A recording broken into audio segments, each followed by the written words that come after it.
ಅಂದು ಸಿಎಂ ಕಾರಿನ ಮೇಲೆ ಕುಳಿತಿದ್ದ ಕಾಗೆ. ನಿನ್ನೆ ಸಿಎಂ ತೊಡೆ ಮೇಲೆ ಹಿಕ್ಕೆ ಹಾಕಿದ ಕಾಗೆ. ಸಿದ್ದರಾಮಯ್ಯಗೆ ಮತ್ತೆ ಶುರುವಾಯ್ತಾ ಶನಿಕಾಟ. ದೇಹದ ಮೇಲೆ ಕಾಗೆ ಹಿಕ್ಕೆ ಬೀಳುವುದರೋ ಅಶುಭವೇ? ಇದುವೇ ಹೊತ್ತಿನ ವಿಶೇಷ ಕಾರ್ಯಕ್ರಮ ಸಿಎಂಗೆ ಕಾಗೆ ಕಾಟ.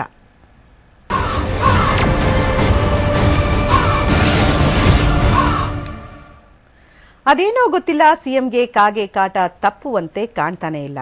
ನಿನ್ನೆ ಕೇರಳದ ಕಾಸರಗೋಡು ಜಿಲ್ಲೆಯ ಗಿಳಿವಿಂಡುವಿನಲ್ಲಿ ರಾಷ್ಟ್ರಕವಿ ಗೋವಿಂದ ಪೈ ಗಿಳಿವಿಂಡು ಸ್ಮಾರಕ ಉದ್ಘಾಟನಾ ಸಮಾರಂಭ ಇತ್ತು. ವೇದಿಕೆಯ ಮೇಲೆ ಸಿಎಂ ಸಿದ್ದರಾಮಯ್ಯ ಕುಳಿತಿದ್ರು. ಕಾರ್ಯಕ್ರಮ ಉದ್ದೇಶಿಸಿ ಮಾತನಾಡಲು ಅವರು ಸಿದ್ಧವಾಗ್ತಾ ಇದ್ರು. ಈ ವೇಳೆ ಸಿಎಂ ತೊಡೆ ಮೇಲೆ ಮರದಲ್ಲಿ ಕುಳಿತಿದ್ದ ಕಾಗೆಯೊಂದು ಹಿಕ್ಕೆ ಹಾಕ್ತು. ಕಾಗೆ ಹಿಕ್ಕೆ ಹಾಕಿದ್ದನ್ನ ಗಮನಿಸಿದ ಸಿಎಂ ಕೆಲ ನಿಮಿಷ ಬೇಸರವಾದಂತೆ ಕಂಡುಬಂದ್ರು. ನಂತರ ಕಾಗೆ ಹಿಕ್ಕೆ ಹಾಕಿರುವ ವಿಷಯವನ್ನ ಪಕ್ಕದವರಿಗೆ ತಿಳಿಸಿದ್ರು. ಬಳಿಕ ಶಾಸಕ ಮೈನುದ್ದೀನ್ ಬಾವಾ ಮತ್ತು ಗನ್ಮ್ಯಾನ್ಗಳು ಸಿಎಂಗೆ ಟಿಶ್ಯೂ ಪೇಪರ್ ಅನ್ನ ಕೊಟ್ಟರು. ತೊಡೆಯ ಮೇಲೆ ಬಿದ್ದ ಹಿಕ್ಕೆಯನ್ನ ಸಿಎಂ ಒರೆಸಿಕೊಂಡ್ರು.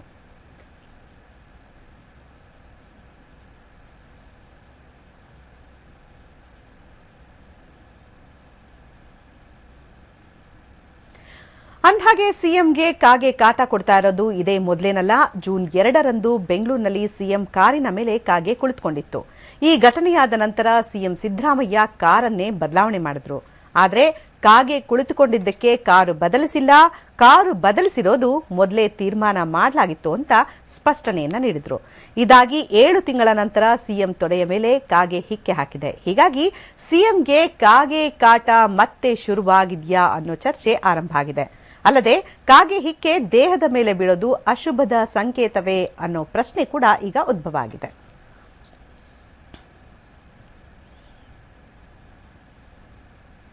ಶಕುನ ಶಾಸ್ತ್ರದ ಅಡಿಯಲ್ಲಿ ಬರುವಂತ ಈ ಕಾಗೆ ಹಿಕ್ಕೆ ಹಾಕುವುದಕ್ಕೆ ಯಾವ ರೀತಿಯ ಸಂಬಂಧ ಇದೆ ಅಂದ್ರೆ, ಇದೊಂದು ಅಶುಭದ ಸಂಕೇತವಾ ಅಥವಾ ಏನೆಲ್ಲ ವಿಷಯಗಳು ಅಂದ್ರೆ ಜ್ಯೋತಿಷ್ಯ ಶಾಸ್ತ್ರದಲ್ಲಿ ಬರುತ್ತೆ, ಹಾಗೇನೆ ಬೇರೆ ಶಕುನ ಶಾಸ್ತ್ರದಲ್ಲಿ ಏನೇನ ವಿಚಾರಗಳನ್ನ ಹೇಳಲಾಗುತ್ತೆ, ಈ ಬಗ್ಗೆ ಚರ್ಚೆ ಮಾಡ್ಲಿಕ್ಕೋಸ್ಕರ ನಮ್ಮ ಜೊತೆಗಿದ್ದಾರೆ ಖ್ಯಾತ ಜ್ಯೋತಿಷಿಗಳಾದ ಕಬ್ಯಾಡಿ ಜಯರಾಮಾಚಾರ್ಯ ಅವರು, ಹಾಗೇನೆ ನಮ್ಮ ಜೊತೆ ಇದ್ದಾರೆ ಸಂಸ್ಕೃತ ವಿದ್ವಾಂಸರು ಮತ್ತು ಶಕುನ ಶಾಸ್ತ್ರವನ್ನ ಬಲ್ಲವರಾದಂತಹ ವೇಣುಗೋಪಾಲಾಚಾರ್ಯ ಅಗ್ನಿಹೋತ್ರಿ ಅವರು. ಇಬ್ಬರಿಗೂ ನಮಸ್ಕಾರ, ಕಾರ್ಯಕ್ರಮಕ್ಕೆ ಸ್ವಾಗತ. ಹಾಗೇನೆ ನಮ್ಮ ಜೊತೆಗೆ ಮೈಸೂರು ಸ್ಟುಡಿಯೋದಲ್ಲಿದ್ದಾರೆ MK ನರಸಿಂಹನ್ ಅವರು, ಅವ್ರ ಜೊತೆಗೂ ಮಾತಾಡ್ತೀನಿ. ಇನ್ನು ನಮ್ಮ ಜೊತೆಗೆ ಆನಂದ್ ತೀರ್ಥಾಚಾರ್ಯ ಅವರು ಕೂಡ ಮಾತಾಡ್ತಾರೆ, ಶಕುನ ಶಾಸ್ತ್ರ ಪಂಡಿತರು. ಮೊದಲಿಗೆ ನಾನು ಕಾರ್ಯಕ್ರಮ ಆರಂಭ ಮಾಡ್ತೀನಿ ಕಬ್ಯಾಡಿ ಜಯರಾಮಾಚಾರ್ಯ ಅವ್ರ ಜೊತೆಗೆ. ಜಯರಾಮಾಚಾರ್ಯ ಅವರೇ, ನೋಡಿದ್ರಿ ನೀವು ಕಾಗೆ ಹಿಕ್ಕೆ ಹಾಕಿದ್ದು, ಅದ್ರ ಜೊತೆಗೆ ಜೂನ್ 2ನೇ ತಾರೀಕು ಒಂದ್ಸಲಿ ಇದೇ ತರ ಕಾರ್ ಮೇಲೆ ಕಾಗೆ ಕೂತಿದ್ದು, ಎಷ್ಟು ಸಲ ಓಡಿಸಿದ್ರು ಕೂಡ ಹೋಗ್ಲಿಲ್ಲ ಅದು, ಕೊನೆಗೆ ಗನ್ಮ್ಯಾನ್ಗಳು ಬಂದು ಓಡಿಸಿದ್ರು. ಆಮೇಲೆ ಏನೆಲ್ಲ ಜೀವನದಲ್ಲಿ ತೊಂದರೆಗಳಾಯ್ತು ಅಂತ ನೋಡಿದ್ವಿ. ಇದೆಲ್ಲ ಕಾಕತಾಳೀಯ ಅಂದ್ರೆ ಆಗೋದು ಯಾವಾಗಿದ್ರೂ ಆಗ್ತಾನೆ ಇರುತ್ತೆ, ಇಂಥದಕ್ಕೇನು ಮಹತ್ವ ಕೊಡಬೇಕಾಗಿಲ್ಲ ಅಂತ ಮಾತಾಡ್ತಾರೆ. ಆದ್ರೆ ಶಕುನ ಶಾಸ್ತ್ರ ಅಂತ ತಗೊಂಡಾಗ, ಜ್ಯೋತಿಷ್ಯ ಶಾಸ್ತ್ರ ಅಂತ ತಗೊಂಡಾಗ ಏನ್ ವಿಷಯಗಳು ಬರುತ್ತೆ? ಈ ಕಾಗೆ ಅಪಶಕುನನ ಅಥವಾ ಏನ್ ಶಕುನ ನುಡಿಯುತ್ತೆ ಅಂತ? ವಿಜ್ಞಾನ ಎಷ್ಟು ಪ್ರಗತಿ ಹೊಂದಿ, ಎಷ್ಟು ಒಂದು ವಿಶಿಷ್ಟವಾದಂತಹ ಹೊಸತನಗಳ ಮುಖಾಂತರ ಪ್ರತ್ಯಕ್ಷ ಪ್ರಮಾಣವನ್ನು ಮಾತ್ರ ಅನುಸರಿಸುವುದರ ಮುಖಾಂತರ ಇದು ಪ್ರತ್ಯಕ್ಷವಾಗಿ ಕಾಣಲ್ಪಟ್ಟದ್ದು ಮಾತ್ರ ಸತ್ಯ ಅಂತ ಹೇಳಿದ್ರು. ಅದಕ್ಕಿಂತಲೂ ಅತೀತವಾದಂತಹ ಅದೆಷ್ಟೋ ವಿಚಾರಗಳು, ಅತೀಂದ್ರಿಯವಾದಂಥದ್ದು, ಅತಿ ಮಾನುಷ್ಯವಾದದ್ದು ಅಥವಾ ಅತಿ ವಿಜ್ಞಾನಾತೀತವಾದಂತಹ ಎಷ್ಟೋ ಘಟನೆಗಳು ಇವತ್ತು ಪ್ರಪಂಚದಲ್ಲಿ ಗೋಚರವಾಗಿ ನಮಗೆ ಕಾಣ್ತದೆ. ಹಾಗಾದ್ರಿಂದ ಬರೇ ನಮಗೆ ಕಂಡದ್ದು ಮಾತ್ರ ಪ್ರಮಾಣ ಅಂತ ನಂಬುವವರಿಗೆ ಈ ವಿಶೇಷವಾದಂತಹ ಕಾಣುವುದಕ್ಕಿಂತಲೂ ಅತೀತವಾದದ್ದನ್ನು ಏನೋ ಸೂಚಿಸ್ತದೆ ಅನ್ನೋದನ್ನು ಪ್ರತ್ಯಕ್ಷ ಪ್ರಮಾಣದಿಂದ ಈಗೆಲ್ಲ ಕಾಣಲಿಕ್ಕೆ ಶುರುವಾಗಿದ್ದಾರೆ. ಆದ್ರೂ ಅವ್ರು ನಂಬುತ್ತಾ ಇಲ್ಲ. ಆದ್ರೆ ಅವ್ರು ನಂಬದೇ ಇದ್ರು ಸತ್ಯವನ್ನು ಮರೆಮಾಚಲಿಕ್ಕೆ ಬರೋದಿಲ್ಲ. ಶಾಸ್ತ್ರ ಪ್ರಕಾರದ ಯೋಗ ಫಲದಲ್ಲಿ ಶಕುನ ಶಾಸ್ತ್ರ ಅಂತ ಒಂದಿದೆ. ಈ ಶಕುನ ಶಾಸ್ತ್ರದ ಜ್ಯೋತಿಷ್ ಶಾಸ್ತ್ರದಲ್ಲಿಯೂ ಧರ್ಮಶಾಸ್ತ್ರದಲ್ಲಿಯೂ ಶಕುನ ಶಾಸ್ತ್ರ ಅಂತಿದೆ. ಶಕುನ ಶಾಸ್ತ್ರಕ್ಕೆ ಅರ್ಥಾತ್ ಪ್ರತಿಯೊಂದು ಯಾವುದೇ ಶುಭ ಕಾರ್ಯ ಮಾಡಬೇಕಾದ್ರೆ ಅಥವಾ ದೈನಂದಿನದಾದಂತಹ ಪ್ರಾಮಾಣಿಕವಾದಂತಹ ಸಮಾಜಮುಖಿಯಾದಂತಹ ಕೌಟುಂಬಿಕ ಮುಖಿಯಾದಂತಹ ಒಳ್ಳೆ ಕೆಲಸ ಮಾಡಬೇಕಾದ್ರೆ ಮಾಡುವಾಗ ಮನುಷ್ಯನಿಗೆ ಶಕುನ ಅನ್ನೋದು ಅತ್ಯಂತ ಪ್ರಮುಖವಾದಂತಹ ಘಟನೆ ಅಂತ ಋಷಿ ಮುನಿಗಳು ವಿಶೇಷವಾದಂತಹ ಲೋಕವನ್ನು ವೀಕ್ಷಣೆ ಮಾಡಿ ತಮ್ಮದಾದಂತಹ ವಿಚಾರದ ಮುಖಾಂತರ ತಮ್ಮ ತಪಪ್ರಭಾವ ಹಾಗೂ ಲೋಕೇಕ್ಷಣೆ ಇದರ ಮುಖಾಂತರದಲ್ಲಿ ಅವರು ಅದನ್ನು ತಿಳ್ಕೊಂಡು ಅದರ ಮುಖಾಂತರ ಇಂತಹ ಶಕುನದಿಂದ ಹೀಗೀಗ ಅಪಾಯ ಅಂತ ಹೇಳಿದ್ದಾರೆ. ಸರಿ ಜಯರಾಮಾಚಾರ್ಯ ಅವರೇ, ಹಾಗಾದ್ರೆ ಇವಾಗ ಕಾಗೆ ಬಗ್ಗೆ ಶಕುನ ಶಾಸ್ತ್ರ ಏನ್ ಹೇಳುತ್ತೆ? ಈ ತರ ಕಾಗೆ ಕುಟ್ಕೋದಾಗಿರ್ಬೋದು ಅಥವಾ ಕಾಗೆ ಬಂದು ಮನೆ ಮುಂದೆ ತುಂಬಾ ಕೂಗೋದಾಗಿರ್ಬೋದು, ಇದಕ್ಕೆ ಪ್ರತಿಯೊಂದಕ್ಕೂ ಒಂದೊಂದಲ್ಲ ವಿಚಾರ ಒಂದು ಹೇಳ್ತಾರೆ. ಹಾಗೇನೆ ಕಾಗೆ ಮನೆ ಒಳಗಡೆ ಬಂದ್ರಂತೂ ಮುಗ್ದೆ ಹೋಯ್ತು, ಮನೆ ಖಾಲಿ ಮಾಡ್ಬೇಕು ಅಂತ ಹೇಳ್ತಾರೆ. ಸಿದ್ದರಾಮಯ್ಯ ಅವ್ರ ಕಾರ್ ಮೇಲೆ ಕೂತಿತ್ತು, ಅದಕ್ಕೇನು ನಾನು ಬೆಲೆ ಕೊಡಲ್ಲ ಅಂತಂದ್ರು, ಆದರೂ ಕೂಡ ಕಾರ್ ಮಾರಾಟ ಮಾಡಿದ್ರು. ಆಮೇಲೆ ಅದು ಮೊದಲೇ ನಿರ್ಧಾರ ಮಾಡಿದ್ದೆ ನಾನು ಕಾರ್ ಮಾರಾಟ ಮಾಡಿ. ಏನೇ ಆದರೂ ಕೂಡ ಎಷ್ಟೇ ಪ್ರಗತಿಪರವಾಗಿ ಚಿಂತನೆ ಮಾಡಿದ್ರು, ಎಷ್ಟೇ ನಾವು ಈ ಮೂಢನಂಬಿಕೆಗಳು ನಂಬಲ್ಲ ಅಂತಂದ್ರೂ ಕೂಡ ಮನಸ್ಸಿನಲ್ಲಿ ಒಂದು ರೀತಿಯ ಒಂದು ಬೇಸರ ಅಥವಾ ಏನಾದ್ರು ಒಂದು ದುಗುಡ ಶುರು ಆಗ್ಬಿಟ್ರೆ ಮತ್ತೆ ಅದಕ್ಕೆ ಲಿಂಕ್ ಆಗ್ತಾ ಹೋಗುತ್ತೆ ಅಂತ, ಒಂದು ನೆಗೆಟಿವ್ ಸ್ಟಾರ್ಟ್ ಆಗ್ಬಿಟ್ರೆ ಅದಕ್ಕೆ ತಳಕ್ ಹಾಕೊಂಡು ಹೋಗುತ್ತೆ ಕೆಲವೊಂದು ಘಟನೆಗಳು ಅನ್ನುವಂಥದ್ದು. ಅಂದ್ರೆ ನೋಡಿ, ಇದನ್ನ ಅಷ್ಟೊಂದು ಸೀರಿಯಸ್ ಆಗಿ ತಗೊಳ್ಳೋವಂಥ ಅವಶ್ಯಕತೆ ಇದೆಯಾ ಹೇಗೆ ಅಂತ? ಶಕುನಶಾಸ್ತ್ರದಲ್ಲಿ ವಿಶೇಷವಾಗಿ ಕಾಗೆಯ ಬಗ್ಗೆ ಹೇಳೋದಿದ್ರೆ, ವಾಯಸಬಲಿ ಅಂತ ಪೈತೃಕವಾದಂತಹ ಕಾರ್ಯಕ್ರಮಕ್ಕೆ ಮಾತ್ರ ಕಾಗೆ ಒಂದು ಶಕುನವಾಗಿ ಅದು ಅಪೇಕ್ಷಿತವಾದಂತಹ ಒಂದು ಪಕ್ಷಿಯಾಗಿ ಸ್ವೀಕರಿಸಲ್ಪಡ್ತದೆ ಹೊರತಾಗಿ ಬೇರೆ ಯಾವುದೇ ವಿಷಯದಲ್ಲೂ ಕಾಗೆ ಒಂದು ಅಪಶಕುನದ ಪ್ರಾಣಿ ಪಕ್ಷಿ ಅಂತ ಸ್ವೀಕರಿಸಲ್ಪಟ್ಟಿದೆ. ಛತ್ರ ತೋರಣ ಹೃದಯ ಯಾನ ಶಕಟಂ ಸ್ತೋತ್ರಂ ಚ ವೇದಧ್ವನಿಂ ದೃಷ್ಟಿಂ ಶ್ರೋತ್ರ ದೃಶೋ ಶುಭಂ ತದಕಿಲಂ ಪ್ರಶ್ನೆ ನಿಮಿತ್ತಂ ವಿದು ವಿಪರೀತಂ ಕಾಗದರ್ಶನ ಸ್ಪರ್ಶನಂಚ. ಕಾಗೆ ದರ್ಶನ ಅಥವಾ ಕಾಗೆ ಸ್ಪರ್ಶನ ಅಥವಾ ಕಾಗೆದಾದಂಥ ಯಾವುದೇ ಒಂದು ರೀತಿಯ ವ್ಯವಸ್ಥೆ ಕಂಡ್ರೆ ಅದು ಅಪಶಕುನ ಅಂತ ಜ್ಯೋತಿಷ್ ಶಾಸ್ತ್ರದಲ್ಲೇ ಪ್ರಮಾಣದ ಸ್ಥಿತಿ. ಮತ್ತೆ ಅಮೇಧ್ಯ ದರ್ಶನವೋ ಅಮೇಧ್ಯದ ಮೈಗೆ ಮಾಡೋದು ಅದು ಕಾಗೆದ್ದೇ ಆಗ್ಲಿ ಯಾವುದೇ ಆಗ್ಲಿ ಯಾವಾಗಲೂ ಅದು ಶುಭ ಅನಿಸಲ್ಪಡುವುದಿಲ್ಲ. ಅದು ಕಾಗೆದ್ದಾಗುವಾಗ ಮೊದಲೇ ಕಾಗೆಯ ಒಂದು ರೀತಿಯಲ್ಲಿ ಅಪಶಕುನದ ಹಕ್ಕಿ ಅಂತ ಗೂಗೆಗೂ ಕಾಗೆಗೂ ಹೀಗೆ. ಉದಾಹರಣೆಗೆ ಕೌರವ ಹುಟ್ಟಿದಾಗ ಕಾಗೆ ಮತ್ತು ಗೂಗೆಗಳ ವಿರೋತಿ ಎಲ್ಲ ಉಂಟಾಯಿತು, ಪಕ್ಷಿಗಳೆಲ್ಲ ಅಪಸವ್ಯ ತಿರ್ಲಿಕ್ಕೆ ಶುರುವಾದವು, ಹೀಗೆಲ್ಲ ಅಪಶಕುನ ನರಿಗಳು ಉಳಿಡ್ಲಿಕ್ಕೆ ಶುರುವಾದವು. ಹೀಗೆಲ್ಲ ಆದ್ರಿಂದ ಅದು ಅಪಶಕುನವ ಹುಟ್ಟಿದ್ದಾದ್ರಿಂದ ಅವನನ್ನು ತ್ಯಜಿಸಬೇಕು, ಇದು ಲೋಕಕಂಟಕ ಶಿಶುವಾಗಿ ಪರಿಣಮಿಸುತ್ತದೆ, ಇದನ್ನು ತ್ಯಜಿಸಿ ಅಂತ ವಿದುರ ಹೇಳ್ತಾನೆ ಮಹಾಭಾರತದಲ್ಲಿ, ವಿದ್ವಾಂಸರುಗಳು ಹೇಳ್ತಾರೆ. ಆದರೂ ಪುತ್ರ ಪ್ರೇಮದಿಂದಾಗಿ ಧೃತರಾಷ್ಟ್ರ ಮತ್ತು ಗಾಂಧಾರಿ ಅದಕ್ಕೆ ಒಪ್ಪೋದಿಲ್ಲ. ಇತರರು ಅವರೇ ಕಾರಣಕ್ಕೋಸ್ಕರ ಧ್ವನಿಗೂಡುತ್ತಾರೆ. ಮತ್ತೆ ಏನಾಯ್ತು ಅಂತ ನಾವನ್ನೇ ಕಂಡಿದ್ದೇವೆ. ಆ ಕೌರವನ ಕಾರಣದಿಂದಾಗಿ ಇಡೀ ಕುರು ವಂಶವೇ ನಾಶ ಆದದ್ದನ್ನು ಕಂಡಿದ್ದೇವೆ. ಹಾಗೆ ಆದದ್ರಿಂದ ಕಾಗ ವಿರೋತಿಯೋ ಅಥವಾ ಕಾಗೆಯ ಸ್ಪರ್ಶನೋ ಕಾಗೆಯ ದರ್ಶನೋ ಇತ್ಯಾದಿ ಅಪಶಕುನ ಅಂತ ಜ್ಯೋತಿಷ್ ಶಾಸ್ತ್ರದಲ್ಲಿ ಶಕುನ ಶಾಸ್ತ್ರದ ಪ್ರಕಾರ ಪ್ರಮಾಣ ಪ್ರಕರಿಸಲ್ಪಟ್ಟಿದೆ. ಅದರದಂತ ಅಮೇಧ್ಯ ಬೀಳುವುದು ಅಪಶಕುನ ಅಂತಲೇ ಮಾನ್ಯ ಮಾಡಲ್ಪಟ್ಟದೆ. ಮತ್ತೆ ಮಾತಾಡ್ತೀನಿ ಆಚಾರ್ಯ ನಿಮ್ ಜೊತೆಗೆ. ಇನ್ನು ವೇಣುಗೋಪಾಲಾಚಾರ್ಯ ಅಗ್ನಿಹೊತ್ರಿ ಅವರೇ, ತಾವೇನ್ ಹೇಳ್ತೀರಾ ಸರ್ ಈ ಘಟನೆ ಬಗ್ಗೆ ಅಂತ? ಪ್ರತಿಯೊಂದು ಪಕ್ಷಿಗಳು ಕೂಡ ಒಂದೊಂದು ಶಕುನವನ್ನು ಸೂಚನೆ ಮಾಡ್ತದೆ. ಈಗ ರತ್ನ ಪಕ್ಷಿ ಅಂತ ಕೆಲವು ಪಕ್ಷಿಗಳಿದೆ. ಈ ಕಾಗೆಯಲ್ಲಿಯೇ ಸಾಂಬಾರು ಕಾಗೆ ಅಂತ ಕೆಂಪು ಇರತಕ್ಕಂಥ ಒಂದು ಕಾಗೆ ಇದೆ. ಅದೇನಾದರೂ ಕೂಡ ಎಡಗಡೆಯಿಂದ ಬಲಗಡೆ ಹೋದರೆ ನಮಗೆ ಅವತ್ತು ಶುಭ ದರ್ಶನ ಅಂತ ಶಕುನಶಾಸ್ತ್ರದಲ್ಲಿ ಹೇಳ್ತಾರೆ. ಹೋಗುವಾಗ ಯಾವುದಾದ್ರೂ ಒಂದು ಕೆಲಸಕ್ಕೆ ಹೋಗುವಾಗ ಆ ಕಪ್ಪು ಕೆಂಪು ಮಿಶ್ರಣವಾದ ಒಂದು ಕಾಗೆ ನಮಗೆ ಕಂಡ್ರೆ ಚಾಕ್ಲೇಟ್ ಕಲರ್ ಇರ್ತದೆ, ಅದು ಕಂಡ್ರೆ ಶುಭ ಅಂತ ಹೇಳ್ತಾರೆ. ಆದ್ರೆ ಈ ಕಾಗೆ ಏನಿದೆ, ಈ ಕಾಗೆಯ ಸ್ಪರ್ಶನ, ಕಾಗೆ ನಮ್ಮ ತಲೆಗೆ ಕುಕ್ಕಿ ಹೋಗ್ತಕ್ಕಂತಹದ್ದು, ಇದೆಲ್ಲವೂ ಕೂಡ ಅಪಶಕುನಕ್ಕೆ ಕಾರಣ. ಇದನ್ನ ನಾವು ಪ್ರತ್ಯಕ್ಷ ಕಂಡ್ರು ಪ್ರಮಾಣಿಸಿ ನೋಡಬೇಕು ಅಂತ ಹೇಳಿದ ಹಾಗೆ, ಈಗ ಇಲ್ಲಿ ಹಿಂದೆ ಇದೇ ಕಾರಿನ ಮೇಲೆ ಕಾಗೆ ಕೂತಾಗ ಅದು ಏನೋ ಒಂದು ಅಪಶಕುನ ಅಂತ ಎಲ್ಲರೂ ಕೂಡ ಹೇಳಿದ್ರು. ಆದ್ರೆ ಅದು ಏನು ಅಂತ ಗೊತ್ತಿರಲಿಲ್ಲ. ಗಟ್ಟಿಮುಟ್ಟಿಯಾದ ಒಬ್ಬ ಪುತ್ರ ವಿಯೋಗ ಎಂಬತಕ್ಕಂಥದ್ದು ಮುಖ್ಯಮಂತ್ರಿಗಳಿಗೆ ಅದು ಬಂತು. ಹೀಗಾಗಿ ಮೇಲಿಂದ ಮೇಲೆ ಅದು ಅಪಶಕುನಗಳು ಆಗ್ತಾನೇ ಇದೆ. ಅದು ಕೂಡ ಬೇರೆ ಪಕ್ಷಿಯಿಂದ ಅಲ್ಲ, ಕಾಗೆಯಿಂದಲೇ ಆಗ್ತಾ ಇದೆ. ಅಲ್ಲ, ಈ ಪಕ್ಷಿಗಳಿಗೂ ನಮಗೂ ಏನಾದ್ರು ಸಂಬಂಧ ಇದೆಯಾ ಅಂತಂದ್ರೆ ವೇದದಲ್ಲೇ ಹೇಳ್ತಾರೆ. ಹಿಂದೆ ಈ ಶಕುನ ಪಕ್ಷಿಗಳು ಅಂತ ಇರ್ತಾರೆ, ಅಲ್ಲಿ ಹೇಳುವಾಗ ಆ ವೇದದಲ್ಲೇ ಬಂದಿದೆ. ಉದ್ಗಾತೆ ವಾ ಶಕುನೇ ಸಾಮ ಗಾಯಸಿ ಬ್ರಹ್ಮಪುತ್ರ ಈ ವಸವಾನೇಶು ಶಂಸಸಿ. ಅಲ್ಲಿ ಹೇಳುವಾಗ ಭದ್ರಮಾವಾದ ಪುಣ್ಯಮಾವಾದ, ಹೇ ಶಕುನ ಪಕ್ಷಿ, ನಮ್ಮ ಕುಟುಂಬಕ್ಕೆ ನಮಗೆ ಒಳ್ಳೇದಾಗ್ಲಿ ಅಂತ ನೀನು ಹೇಳು. ಈ ಬಹುಶಃ ನೀವು ಗಮನಿಸಿರಬೇಕು, ಈ ಹಳ್ಳಿ ಕಡೆ ಬುಡುಬುಡಿಕೆಗಳು ಅಂತ ಬರ್ತಾರೆ, ಅವರು ಕೆಲವು ಪಕ್ಷಿಗಳನ್ನೆಲ್ಲ ಆ ಹಕ್ಕಿ ಕಟ್ಟು ಅಂತಾನೆ ಜನಾಂಗದವರು ಹೇಳ್ತಾರೆ. ಅವರು ಆ ಹಕ್ಕಿಗಳ ಶಕುನದ ಮೇಲೆ ಆ ಜ್ಯೋತಿಷ್ಯವನ್ನ ಹಕ್ಕಿ ಈ ರೀತಿ ನುಡಿತೈತೆ, ಬಲವಾಗುತ್ತೈತೆ ಅಂತ ಹೇಳಿ ಅದನ್ನ ಆ ಪಕ್ಷಿಯ ಮುಖಾಂತರವಾಗಿ ಜ್ಯೋತಿಷ್ಯ ಹೇಳೋ ಕ್ರಮನೂ ಇದೆ. ಅಥವಾ ಈ ಪಕ್ಷಿಗಳು ಬಿದ್ದಾಗ ತಲೆಗೆ ಸ್ಪರ್ಶನ ಮಾಡಿದಾಗ ಕಾಗೆಗೂ ಮತ್ತು ಪಿತೃಗಳಿಗೂ ಕಾಗೆಗೂ ಅಪಶಕುನಕ್ಕೂ ಒಂದು ಲಿಂಕ್ ಇದೆ. ಅದರಿಂದ ಅದು ಯಾಕೆ ಅಂತ ಮುಂದೆ. ಸರಿ ಎಂ ಕೆ ನರಸಿಂಹನ್ ಅವರೇ, ನಮಸ್ಕಾರ ತಮ್ಗೆ. ನಾವು ಮಾತಾಡ್ತಾ ಇದ್ವಿ ಈ ಕಾಗೆ ಅಪಶಕನ ಪಕ್ಷಿಯೇ ಅನ್ನೋದ್ರ ಬಗ್ಗೆ. ಇವಾಗ ಪಿತೃ ಕಾರ್ಯ ಮಾಡುವಂಥ ಸಂದರ್ಭದಲ್ಲಿ ಅದಕ್ಕೆ ವಿಶೇಷ ಸ್ಥಾನವನ್ನು ಕೊಡಲಾಗುತ್ತೆ. ಅಂದರೆ ಪಿತೃಗಳೇ ಬಂದು ಆಹಾರವನ್ನು ಸ್ವೀಕರಿಸ್ತಾರೆ. ಹೀಗಾಗಿ ಏನಂದರೆ ಅಮಾವಾಸ್ಯೆ ದಿವಸ ಕಾರ್ಯಗಳನ್ನ ಮಾಡುವಂಥ ಸಂದರ್ಭದಲ್ಲಿ ಏನಂತಂದರೆ ಹೆಚ್ಚಾಗಿ ಏನಂದರೆ ಅದನ್ನು ಪಿತೃಗಳ ಸಮಾನವಾಗಿ ನೋಡ್ತೀವಿ ನಾವು ಕಾಗೆನ ಅಂತ. ಆದರೆ ಇಂಥ ಸಂದರ್ಭಗಳಲ್ಲಿ ಇವಾಗ ಹೆಕ್ಕೆ ಹಾಕಿರೋದಾಗಿರ್ಬೋದು ಅಥವಾ ತಲೆಗೆ ಹೊಡೆಯೋದಾಗಿರ್ಬೋದು, ಇಂಥ ಸಂದರ್ಭದಲ್ಲಿ ಅದನ್ನು ಅಪಶಕುನ ಅಂತ ಪರಿಗಣಿಸ್ತೀವಿ. ಯಾಕೆ ಅಂತ?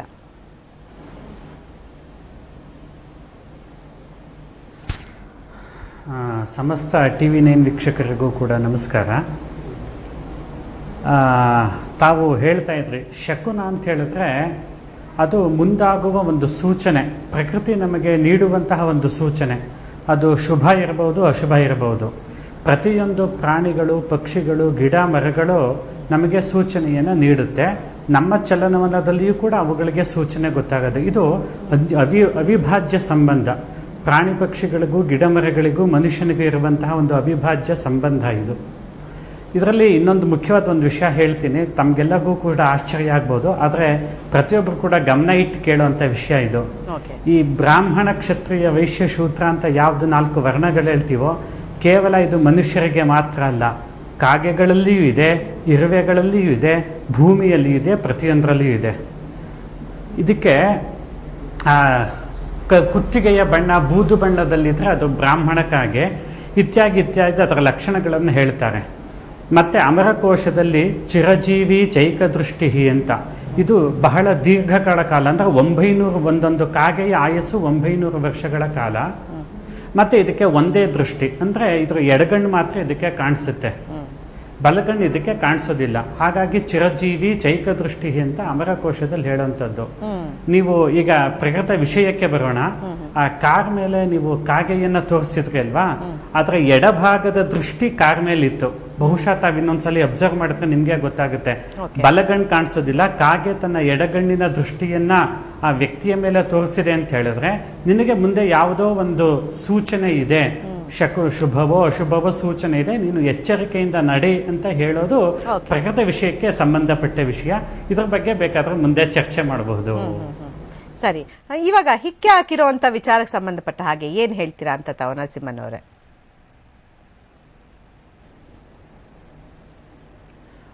ಅದು ಜನರಲ್ ಆಗಿ ಈಗ ಏನೇ ಇರಲಿ, ಅದು ಒಂದು ಮಲ ಅಂತ ಹೇಳಿದ್ರೆ ಮನುಷ್ಯನಿಗೆ ಸಂಬಂಧಪಟ್ಟಂತಹ ಆಹಾರ ಮನುಷ್ಯನ ದೇಹ ಸಂಬಂಧಪಟ್ಟಾಗ ಅದು ಮಲವಾಗಿ ವ್ಯತ್ಯಾಸ ಉಂಟಾಗುತ್ತೆ. ಅದು ಒಂದು ಅಶುಭದ ಸಂಕೇತ, ಅದು ಅಶುಭದ ಸೂಚನೆ ಒಂದದಷ್ಟೇ, ಬೇರೆ ಇನ್ನೇನಿಲ್ಲ. ಅದು ಕಾಗೆ ಅದ್ರ ಮಲ ವಿಸರ್ಜನೆ ಮಾಡಿದೆ ಅಂತ ಹೇಳಿದ್ರೆ ನನಗೆ ಯಾವುದೋ ಒಂದು ವಿಧವಾದಂತಹ ಒಂದು ಅಶುಭದ ಒಂದು ಸೂಚನೆ ಇದೆ, ನಾನು ಎಚ್ಚರಿಕೆಯಿಂದ ನಡಿಬೇಕು ಅನ್ನೋದು ಒಂದು ಸೂಚನೆ ಕೊಡುವಂಥದ್ದು. ಇದಕ್ಕೆ ಯಾವುದೇ ವೈಜ್ಞಾನಿಕವಾದಂತಹ ಲೇಬಲ್ಗಳ ಅವಶ್ಯಕತೆ ಇಲ್ಲ. ಇದು ಸಹಜವಾದಂತ ಒಂದು ಕ್ರಿಯೆ ಇದಷ್ಟೇ. ಇದು ನಮ್ಮ ಭಾರತೀಯಗಿಂತ ಪಾಶ್ಚಿಮಾತ್ಯ ದೇಶಗಳಲ್ಲಿ ತುಂಬಾ ಇದೆ.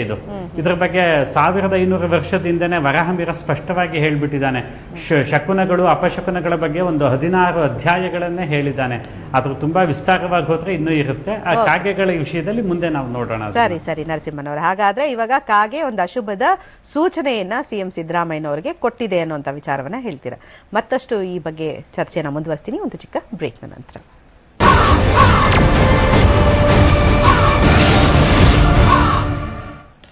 ಸಿಎಂಗೆ ಕಾಗೆ ಕಾಟ ವಿಶೇಷ ಕಾರ್ಯಕ್ರಮಕ್ಕೆ ಮತ್ತೊಮ್ಮೆ ಸ್ವಾಗತ. ಕಬ್ಯಾಡಿ ಜಯರಾಮಾಚಾರ್ಯ ಅವರೇ, ಈಗ ಸಿದ್ದರಾಮಯ್ಯನವರು ಜಾತಕ ಏನಾದರೂ ಇದ್ರೆ ತಮ್ಮ ಹತ್ರ, ಅದರಲ್ಲೇನೋ ಶನಿ ಕಾಟ ಏನಾದರೂ ಇದೆಯಾ ಅಥವಾ ಸಾಡೆ ಸಾತಿ ಅಂತ ಹೇಳ್ತಾರೆ.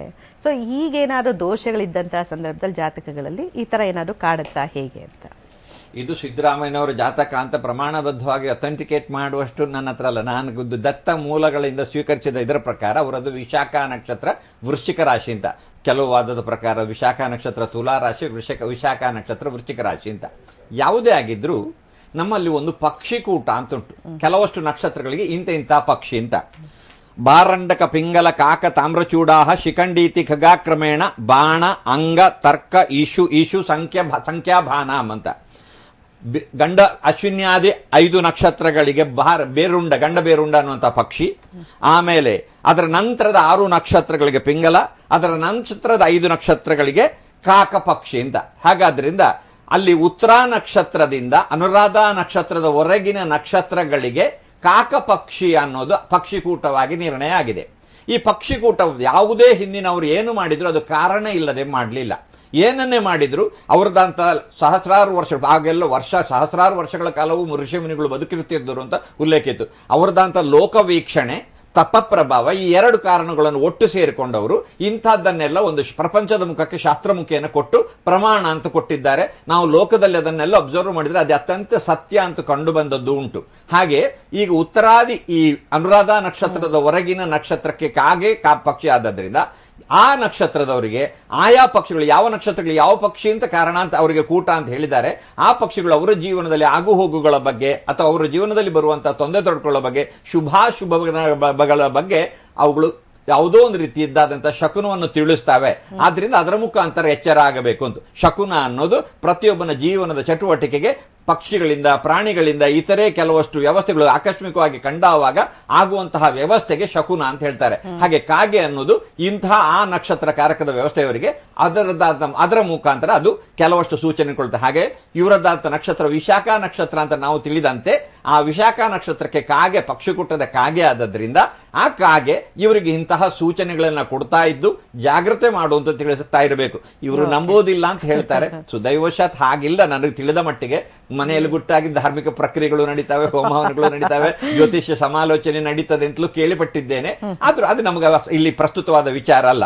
ಅಂತೂ ಇದಕ್ಕೆ ಅವರು ಸೂಕ್ತವಾದ ಜಾಗ್ರತೆ ಮಾಡಿಕೊಳ್ಳೋದು ಒಳ್ಳೆಯದು. ಯಾಕಂದ್ರೆ ಮನುಷ್ಯನಿಗೆ ಮತ್ತೆ ಅವರಿಗೆ ಮತ್ತೊಂದು ವಿಶಾಖ ನಕ್ಷತ್ರ ವೃಶ್ಚಿಕ ರಾಶಿಯವರಿಗೆ ಈಗ ಜನ್ಮ ರಾಶಿಯಲ್ಲಿ ಜನವರಿ 26ರವರೆಗೆ ಜನ್ಮರಾಶಿಯಲ್ಲಿ ಶನಿ ದ್ವಾದಶದಲ್ಲಿ ಜನ್ಮರಾಶಿಯಲ್ಲಿ ಮತ್ತು ದ್ವಿತೀಯದಲ್ಲಿದ್ದಾಗ ಎರಡೂವರೆ ವರ್ಷ, ಒಟ್ಟು 7.5 ವರ್ಷಗಳ ಕಾಲದಲ್ಲಿ ವಿಶೇಷ ಕಾಟ ಕೊಡ್ತಾನೆ. ಆದ್ರಿಂದ ಅದಕ್ಕೆ ಸಾಡೆ ಸಾತಿ ಶನಿ ಕಾಟ ಅಂತ ಹೇಳ್ತಾರೆ. 7.5 ವರ್ಷಗಳ ಶನಿಯ ಕಾಟ ಅಂತ. ಇವರಿಗೆ ಜನ್ಮರಾಶಿಯಲ್ಲಿ ಈಗ ಶನಿ ಇದ್ದಾನೆ. ಜನ್ಮರಾಶಿಯಲ್ಲಿ ಶನಿ ಇದ್ದಾಗ ಅಪವಾದ, ಅಪಮಾನ, ಆರ್ಥಿಕ ಸಂಕಷ್ಟ, ಅನಾರೋಗ್ಯ, ಆತ್ಮೀಯ ವಿಯೋಗ, ಅಪಘಾತ ಮತ್ತು ಅವಿವೇಕಿ ನಡೆಯಿಂದ ಕೋಲ್ ಕೊಟ್ಟು ಪೆಟ್ಟು ತಿನ್ನೋದು ಅಂತ ಇತ್ಯಾದಿಗಳನ್ನೆಲ್ಲ ಮಾಡ್ತಾರೆ ಅಂತ ಸುದ್ದಿ. ನಾವು ಸಿದ್ದರಾಮಯ್ಯನ ಜೀವನ ಚಟುವಟಿಕೆಯಲ್ಲಿ ನೋಡಿದ್ರೆ ಕೆಲವೊಮ್ಮೆ ಹಾಗೆಲ್ಲ ಮಾಡ್ತಾ ಇದ್ದಾರೆ ಅನ್ನೋಂತಲೂ ಕಾಣಿಸ್ತದೆ. ಹಾಗೆ ಆತ್ಮೀಯ ವಿಯೋಗವೂ ಒಂದು ಹೌದು. ಹಾಗೆ ಮತ್ತು ಕೆಲವಷ್ಟು ಅವರದಂತ ಅವಿವೇಕಿ ನಡೆಯಿಂದ ಅವ್ಯವಸ್ಥೆ ಆಗೋದು, ಹೀಗೆಲ್ಲ ಆಗುವಂತ ಶಕನಗಳನ್ನು ಕಾಣ್ತಾ ಇದ್ದರಿಂದ ಈ ಬಗ್ಗೆ ಅವರು ಎಚ್ಚರ ವಹಿಸುವುದು ಒಳ್ಳೇದೋ ಏನೋ. ಹಾಗೆ ಸೂಚನೆ ಕೊಡ್ತಾ ಇದೆ ಅವರಿಗೆ. ಅಂದ್ರೆ ವಿಶಾಖ ನಕ್ಷತ್ರದ ಪ್ರಕಾರ ಪಕ್ಷಿ ಕೂಟ ನೋಡಿದಾಗ ಕಾಗೆ ಅವರದ್ದು ಪಕ್ಷಿ ಆದದ್ರಿಂದ ಅಂತಹ ಪಕ್ಷಿ ಕೂಟ ಅಂತ ಯಾಕೆ ಶಾಸ್ತ್ರೀಯರು ಹಿಂದಿನ ವಿಶೇಷ ಋಷಿಮುನಿಗಳು ಇಂತಹ ಗ್ರಂಥಕರ್ತರು ಅದನ್ನು ನಿರ್ಮಿತಿ ಮಾಡಿದ್ದಾರೆ ಯಾಕೆ ಅಂತ ಹೇಳಿದ್ರೆ ಅದರ ಮುಖಾಂತರ ಜನರಿಗೆ ಸೂಚನೆ ಕೊಡ್ತಾವೆ. ಗಂಡ ಬೇರುಂಡ ಪಕ್ಷಿ ಕೂಟದಲ್ಲಿ ಇವಾಗ ಬೇರೆ ಬೇರೆ ರಾಶಿಯವರು ಗಂಡ ಬೇರುಂಡ ಇದ್ರೆ ಅವ್ರ ಬಚಾವ್ ಅಂತ. ಯಾಕಂದ್ರೆ ಈಗ ಗಂಡ ಬೇರುಂಡನೇ ಇಲ್ಲ, ಹಂಗಾಗಿ ಸೂಚನೆನೇ ಕೊಡಲ್ಲ ಅಂತ. ಹಂಗಾರೆ ಇವಾಗ ಇದನ್ನ ಅದೃಷ್ಟ ಅಂತ ಗಂಡ ಬೇರುಂಡದ ಕೆಲವು ಪರ್ಯಾಯದ ಪಕ್ಷಿಗಳು ಅದಕ್ಕೆ ಕೆಲವು ಅದರದಂತ ಒಂದು ಕೂಟದ ಆ ಕಾಗೆ ಇವರು ಹೇಳಿದಂತೆ ಕೆಲವಷ್ಟು ಬಣ್ಣದ ಕಾಗೆಗಳಿದ್ದಾವೆ, ಕಾಗೆ ವರ್ಗದ ಕೂಟಗಳಿದೆ. ಹಾಗೆ ಗಂಡ ಬೇರುಂಡದ ಗರುಡ ಇತ್ಯಾದಿಗಳು ಅದರದಂತ ಕೂಟದ ವ್ಯವಸ್ಥೆ ಸ್ಥಿತಿಯಲ್ಲಿ ಬರ್ತಾವೆ. ಅದರಿಂದ ಗರುಡ ದರ್ಶನವು ಅಶ್ವಿನಿಯವರಿಗೆ ಶುಭಾಶುಭದ ಇತ್ಯಾದಿಗಳ ಸ್ಥಿತಿ ಸೂಚನೆ. ಸರಿ ಸರ್, ಅಂದ್ರೆ ಇವಾಗ ಸೂಚನೆಯನ್ನ ಕೊಟ್ಟಿದೆ, ಇವಾಗ ಕಾಗೆ ಸರಿಪಡಿಸ್ಕೊಳ್ಬೇಕು ಅಂತ ಹೇಳ್ತೀರಾ. ಸರಿ ನೋಡಿ, ಇವಾಗ ರಾಜ ಪ್ರತ್ಯಕ್ಷ ದೈವ ಅಂತ ಹೇಳ್ತಾರೆ ನೋಡಿ. ಇವಾಗ ರಾಜರಿಗೆ ಹಿಂದೆನೂ ಈ ತರ ಶಕುನ ಶಾಸ್ತ್ರ ಹೇಳುವಂತವರೇ ಇರ್ತಾ ಇದ್ರು. ಏನಂತಂದ್ರೆ ಅವ್ರಿಗೆಲ್ಲಾರ್ಗು ಸ್ವಲ್ಪ ಸಜೆಷನ್ ಎಲ್ಲ ಕೊಡೋರು, ಸೂಚನೆಗಳು ಸಿಕ್ಕ ತಕ್ಷಣ ಏನೇನ್ ಮಾಡ್ಕೊಳ್ಬೇಕು ಪರಿಹಾರಗಳನ್ನ ಮಾಡ್ಕೊಳ್ತಾ ಇದ್ರು. ಇವಾಗ ರಾಜ ಅಂತಂದ್ರೆ CM ಸಿದ್ದರಾಮಯ್ಯನವರೇ ಇವಾಗ ನಮ್ಮ ರಾಜ್ಯದ ರಾಜ ಇದ್ದ ಹಾಗೆ. ಇವಾಗ ಸೂಚನೆ ಸಿಕ್ಕಿದೆ ಅಂತಂದ್ರೆ ಸರಿಪಡಿಸ್ಕೊಳ್ಬೇಕು ಅನ್ನೋದಾದ್ರೆ ಯಾವ ರೀತಿಯಲ್ಲಿ ಇವಾಗ ಶಕುನ ಶಾಸ್ತ್ರಕ್ಕೆ ಏನ್ ಪರಿಹಾರಗಳು ಅಂತ ಬಂದಾಗ ಏನ್ ಶಾಸ್ತ್ರಗಳು ಏನ್ ಹೇಳುತ್ತೆ ಅಂತ? ಶಾಸ್ತ್ರದಲ್ಲಿ ಶನಿ ಶಾಂತಿ ಅಂತ ಇದೆ. ಅರ್ಥಾತ್ ಈ ಕಾಗೆ ಕೂತಾಗ ಕಾಕ ಪ್ರವೇಶ ಶಾಂತಿ ಅಂತನೂ ಕೂಡ ಇದೆ, ಕಾಕ ಸ್ಪರ್ಶನ ಶಾಂತಿ ಅಂತನೂ ಕೂಡ ಇದೆ. ಅದನ್ನೆಲ್ಲ ಅವರು ನೋಡಿಕೊಂಡು ಅವರು ಅನೇಕ ಜನ ಜ್ಯೋತಿಷ್ಯರು, ಅದೇ ರೀತಿಯಾಗಿ ಧರ್ಮಜ್ಞರು ಅವ್ರಿಗೆಲ್ಲರೂ ಕೂಡ ಇರ್ತಾರೆ. ಯಾರೇ ಒಬ್ಬ ರಾಜ ಅಂತಂದಾಗ ಅವನಿಗೊಬ್ಬ ಸೂಚನೆಯನ್ನು ಕೊಡ್ತಕ್ಕಂತಹ ಅನೇಕ ಜ್ಯೋತಿಷಿಗಳಿರ್ಬೋದು ಅಥವಾ ಧರ್ಮವನ್ನು ತಿಳಿದವರು ಇರ್ಬೋದು. ಅವರು ಡೈಲಿ ಇದನ್ನೆಲ್ಲ ತಗೊಳ್ತಾ ಇರ್ತಾರೆ. ಆದರೂ ಕೂಡ ಅದನ್ನ ಎಲ್ಲ ಆಚರಣೆಯನ್ನ ಮಾಡಿ ಆಮೇಲೆ ಅದನ್ನೇ ನಿಂದನೆ ಮಾಡಬಾರ್ದು. ಈಗ ಇದು ಹೇಗಾಯ್ತು ಅಂತಂದ್ರೆ, ಒಂದು ಮೇಲೆ ಏರೋ ತನಕವೂ ಕೂಡ ನನಗೆ ಏಣಿ ಬೇಕು, ಏರಿದ ಮೇಲೆ ನಾನೇ ಏರ್ತಾ ಇದ್ದೆ, ಏಣಿ ಹಾಕ್ಬೇಕು ಅಂತಂದ ಹಾಗೆ ಧರ್ಮಶಾಸ್ತ್ರ, ಧರ್ಮ, ದೇವರು ಎಲ್ರಿಗೂ ಕೂಡ ಅನಿವಾರ್ಯನೇ. ಅದನ್ನೆಲ್ಲ ಆರಾಮಾದ ಮೇಲೆ ನನಗೆ ಅದರಿಂದ ಆಗಿಲ್ಲ, ನಾನು ಸುಮ್ಮನೆ ನಂಬೋದೇ ಇಲ್ಲ ಅಂತ ಆ ರೀತಿಯಾಗಿ ಹೇಳ್ತಕ್ಕಂತಹದ್ದು ಅದು ದೇವರಿಗೆ ಮಾಡತಕ್ಕಂತಹ ಸಂಕೋಚ. ಅದರಿಂದಾಗಿ ಅದರಿಂದ ಏನಿಲ್ಲ, ಅಲ್ಲೇ ಹೇಳ್ದ ಹಾಗೆ ಒಂದೊಂದೀಗ ಹಲ್ಲಿ ಒಂದೇನಾದ್ರೂ ನಾವು ಮಾತನಾಡುವಾಗ ಅದನ್ನು ಲೊಚ್ಚುಬಿಟ್ರೆ ಅದಕ್ಕೂ ಒಂದು ಸೂಚನೆ ಇರೋದು, ನಿಜ ನೋಡು ಅಂತ ಹೇಳ್ತಾರೆ. ಅದೇ ರೀತಿಯಾಗಿ ಇದ್ದಕ್ಕಿದ್ದಾಗಿ ಕರೆಂಟ್ ಹೋಗ್ಬಿಟ್ರೆ ನೋಡಿ ನೀನ್ ಹೇಳಿದ್ ಸುಳ್ಳು ಅಂತ ಹೇಳ್ತಾರೆ.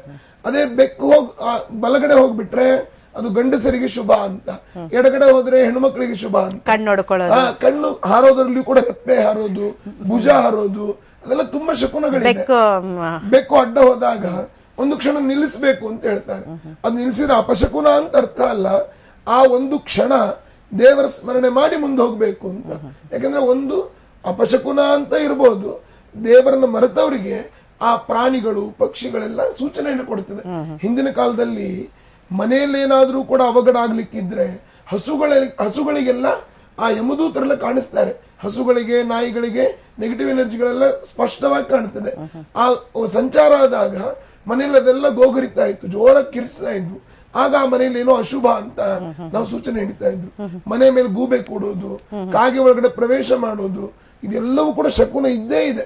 ಹಾಲು ಕುದ್ರೆ ಶುಭ ಅಂತಾರೆ, ಆದ್ರೆ ಪ್ರತಿ ಬಾರಿ ಹಾಲು ಉಕ್ಕಿಸ್ತಾ ಇದ್ರೆ ಅದು ಅಶುಭ ಆಗುತ್ತೆ. ಆದ್ರಿಂದ ಈಗ ಮನೆಯಲ್ಲಿ ಹಂದಿ ಇತ್ಯಾದಿಗಳು ಪ್ರವೇಶ ಆದ್ರೆ ಎಷ್ಟೋ ಜನರ ಮನೆಯಲ್ಲಿ ಅದನ್ನ ಅಲ್ಲಿಯೇ ತೆಗೆದು ಅವ್ರ ಮನೆಯಲ್ಲೇ ಇಟ್ಕೊಳ್ತಾರೆ, ಲಕ್ಷ್ಮಿ ಅಂತ ಹೇಳಿ.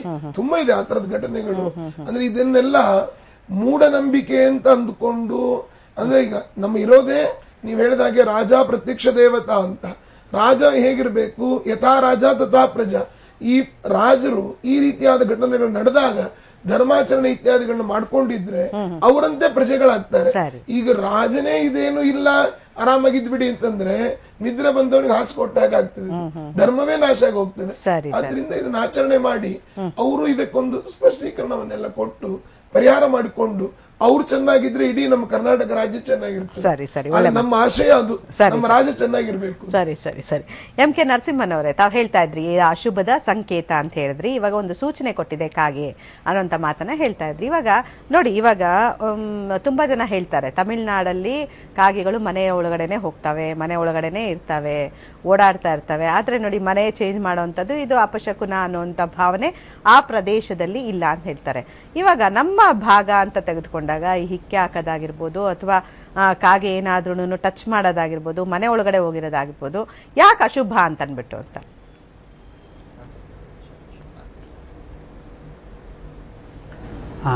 ಇದು ಒಳ್ಳೆ ಪ್ರಶ್ನೆ. ನಾವು ಯಾವುದೇ ಒಂದು ವ್ಯಕ್ತಿಯನ್ನು ಅಥವಾ ಒಂದು ಪ್ರಾಣಿಗಳನ್ನು ಶುಭ ಅಶುಭದ ಹೇಗೆ ನಾವು ನಿರ್ಧಾರ ಮಾಡಬೇಕು ಅಂತ ಹೇಳಿದ್ರೆ, ಅದು ತಿನ್ನುವ ಆಹಾರದ ಮೇಲೆ ಸಾಮಾನ್ಯವಾಗಿ ಅವುಗಳನ್ನು ವಿಂಗಡೆ ಮಾಡೋದು, ಸಾತ್ವಿಕ, ರಾಜಸ, ತಾಮಸಿಕ ಎಂಬುದಾಗಿ. ಈ ಕಾಗೆಗಳು ಸೃಷ್ಟಿಯಾಗಿರೋದೇ ಪಿಂಡಗಳನ್ನು ತಿನ್ನೋದಕ್ಕೆ, ಪಿತೃದೇವತೆಗಳಿಗೆ ಕೊಡುವಂತಹ ಪಿಂಡಗಳನ್ನು ಸ್ವೀಕಾರ ಮಾಡೋದಕ್ಕೋಸ್ಕರವಾಗಿ. ಅದು ಗರುಡ ಪುರಾಣದಲ್ಲಿ ಇತ್ಯಾದಿ ಪುರಾಣಗಳಲ್ಲಿ ಇವುಗಳ ಉಲ್ಲೇಖ ತುಂಬ ವಿಸ್ತಾರವಾಗಿದೆ. ಇನ್ನೊಂದೇನಪ್ಪ ಅಂತ ಹೇಳಿದ್ರೆ, ಅದಕ್ಕೆ ಚಿರಜೀವಿ ಅಂತ, ಬಹಳ ಕಾಲ ಜೀವಿಸುವಂಥ ಒಂದು ಪ್ರಾಣಿ ಅಂತ ಹೇಳೋದು. ನಾಯಿಯನ್ನು ಯಾಕೆ ನಾವು ಸ್ಪರ್ಶ ಮಾಡಬಾರ್ದು ಅಂತ ಹೇಳಿದ್ರೆ, ಅದು ಅಮೇಧ್ಯಗಳನ್ನು, ಬೀದಿಯಲ್ಲಿ ಇರುವಂತಹ ಅಸಹ್ಯವಾದ ವಸ್ತುಗಳನ್ನು ತಿನ್ನೋದ್ರಿಂದ ಅದನ್ನು ಮುಟ್ಟಿದರೆ ಸ್ನಾನ ಮಾಡಬೇಕು. ಆಹಾರ ದೇಹೋಹಿ ಆಹಾರ ಸಂಭವ, ಈ ದೇಹ ಇರೋದೇ ಆಹಾರದ ಮೇಲೆ ನಿಂತಿರೋದು. ನಾವು ಎಂತಹ ಆಹಾರವನ್ನು ಸ್ವೀಕಾರ ಮಾಡ್ತೀವೋ ನಮ್ಮ ದೇಹ, ನಮ್ಮ ಬುದ್ಧಿ, ನಮ್ಮ ಮನಸ್ಸು ಅದ್ರ ಮೇಲೆ ಕೆಲಸ ಮಾಡುತ್ತೆ. ಆ ದೃಷ್ಟಿಯಿಂದ ಇಂತಿಂಥ ಪ್ರಾಣಿಗಳಿಗೆ ಅಶುಭದ ಸಂಕೇತ, ಇಂತಿಂಥ ಪ್ರಾಣಿಗಳು ಶುಭದ ಸಂಕೇತ ಅನ್ನೋದು ಇದು ಋಷಿಗಳು ಇದರ ವಿಭಾಗವನ್ನು ಮಾಡಿರುವಂಥದ್ದು. ಬಹುಶಃ ನಿಮಗೆ 2 ವಿಷಯಗಳನ್ನು ಹೇಳೋದಕ್ಕೆ ನನಗೆ ಜ್ಞಾಪಕ ಬಂತು, ಹೇಳ್ತೀನಿ. ಈ ತೆಂಗಿನಕಾಯಿ ನೋಡಿರ್ಬೋದು, ಕೊಳತೋಗಿರ್ತಾರೆ, ಅದನ್ನು ಗೂಬೆ ಕೂತ್ಕಾಯಿ ಅಂತ ಹೇಳ್ತಾರೆ. ಬಹುಶಃ ಗೂಬೆ ಕೂತ್ಕೊಂಡ್ರೆ ಆ ಕಾಯಿ ಒಳಗಡೆನೆ ಕೊಳತು ಹೋಗುತ್ತೆ. ಅದು ಗೂಬೆ ಕೂತ್ಕೊಳ್ಳೋದಕ್ಕೂ ಕಾಯಿ ಕೊಳತು ಹೋಗೋದಕ್ಕೂ ಏನಪ್ಪ ಸಂಬಂಧ ಅಂತ ಹೇಳಿದ್ರೆ, ಈ ನೆಗೆಟಿವ್ ಎನರ್ಜಿ ಅಂತ ಹೇಳ್ತೀವಲ್ಲ, ಗೂಬೆಗಳಲ್ಲಿ ಅಂತಹ ಒಂದು ನೆಗೆಟಿವ್ ಎನರ್ಜಿಯಿಂದ ಆ ತೆಂಗಿನಕಾಯಿಗೆ ಅಂತಹ ಗುಣಗಳು ಬರುತ್ತೆ. ಒಂದು ಮತ್ತೊಂದು, ಇದೇ ಥರ ನಾವು ಒಂದು ವಿಷಯನ ಡಿಸ್ಕಸ್ ಮಾಡಿದ್ವಿ. ಮಾನ್ಯ ದಿವಂಗತ ಶ್ರೀಮತಿ ಜಯಲಲಿತಾ ಅವರು ಎಲೆಕ್ಷನ್ ಕ್ಯಾನ್ವಾಸ್ಗೆ ಹೋಗ್ಬೇಕಾದ್ರೆ 2 ಹೆಣಗಳನ್ನ ಮುಂದ್ಗಡೆ ತೆಗೆಸ್ಕೊಂಡ್ರು, ಶುಭದ ಸಂಕೇತ ಅಂತ. ತಮ್ಮ ಜ್ಞಾಪಕ ಇರ್ಬೋದು, ಜ್ಞಾಪಕ ಇದೆಯಾ? ಖಂಡಿತ. ಅದೇನ, ಈಗ ನಾವು ಅದು ತುಂಬಾ ದುಃಖದ ವಿಷಯ ಹೇಳಬೇಕು. ಅವರು ಆ ರೀತಿ ತಾತ್ಕಾಲಿಕವಾಗಿ ಅವರೇ ಅರೇಂಜ್ ಮಾಡ್ಕೊಂಡು ಹೆಣವನ್ನು ತಂದು ಏನಾದ್ರು ಅವರೇ ಸ್ಮಶಾನ ಭೂಮಿಯನ್ನ ಸೇರೋ ಪರಿಸ್ಥಿತಿ ಬಂದ್ಬಿಡ್ತು ಅಲ್ವಾ?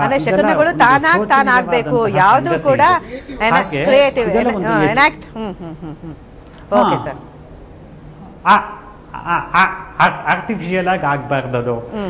ಇದು ತಾನಾಗ್ ತಾನು ಆಗಿರೋದ್ರಿಂದ ಇದೊಂದು ಮುಂದೆ ಏನಾದ್ರೂ ಆಗಬಹುದೇನೋ ಆ ಎಚ್ಚರಿಕೆಯಿಂದ ಇವರು ತಗೊಳ್ಬೇಕು. ಈ ವಿಷಯದಲ್ಲಿ ಎಚ್ಚರಿಕೆಯನ್ನು ತಗೊಳ್ಬೇಕು. ಅದು ನಾವು ಅಸಡ್ಡೆ ಪರಬಿಡೋ ಅಥವಾ ನಮ್ಮ ಹಣೆ ಬರಹ ಗ್ರಹಚಾರಣೆ ಆಗಿದ್ರೆ ಏನು ಮಾಡಕ್ಕಾಗಲ್ಲ.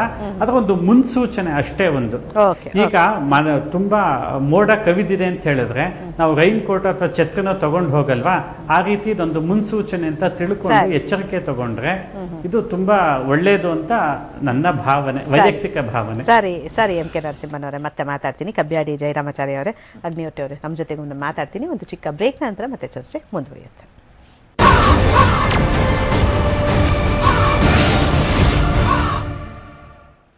ವಿಶೇಷ ಕಾರ್ಯಕ್ರಮಕ್ಕೆ ಮತ್ತೊಮ್ಮೆ ಸ್ವಾಗತ.